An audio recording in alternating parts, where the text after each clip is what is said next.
每到了端午佳节，桃园龙潭大池就会举办热闹的龙舟赛。但是呢，有别于一般龙舟是在河川竞技，龙潭的客庄龙舟赛可是在大池中举办的，也被列为了客家12大庆典之一。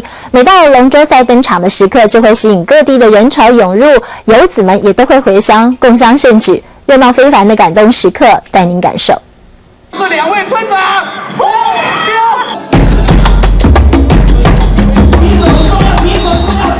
桃园龙潭大池1年1度的龙舟赛登场，现场人山人海。除了精彩的龙舟赛，还有水上高桩狮王争霸赛。舞狮在龙潭大池的水面上跳桩，也是堪称一绝。桃园县昔日有千皮之县、千塘之乡的美誉，地方耆老相传，从民国4年开始，龙潭客家人就在龙潭大池举办龙舟赛，有别于一般于河川竞技，被列为客庄12大节庆之一。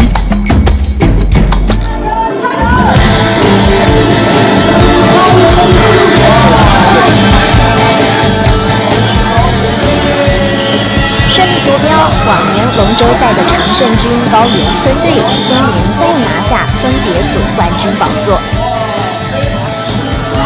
选手们开心地互相泼水，即使全身湿透了，还是浇不熄满腔热情。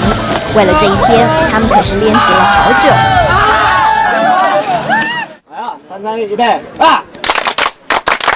练了，练了，练了，加油！高呼口号，精神抖擞。24位队员，大部分都还是国高中生。因为我们就是主要是给他传承下去，每一年，因为高中生下去会搞不好毕了业他会出社会，但是我们每一年都会招收1、2位新人的，要传承下去，这样子。队员中，这个小女生特别吸引目光。她是来自瓜地马拉的混血儿，第一次参加龙舟赛，辛苦也值得。哪边会酸痛？你滑就完回去腰、手背，可是都还可以忍受。可以啊，因为很好玩啊。上手往上提。艳阳下，队员们一个口令一个动作，锻炼出绝佳默契。队长邓敏忠拥有国手级的资历，说什么都要为自己的村子尽一份力。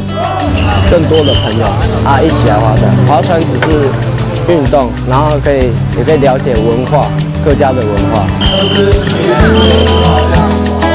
客家龙舟赛凝聚了村庄里每一个人的向心力，客家传统文化也借由年轻人的参与，一代传一代。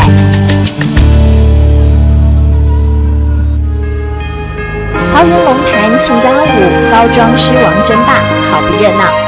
百年龙舟竞赛精彩绝伦，而孩子的投入是客家文化的交棒，也是感动时刻的延续。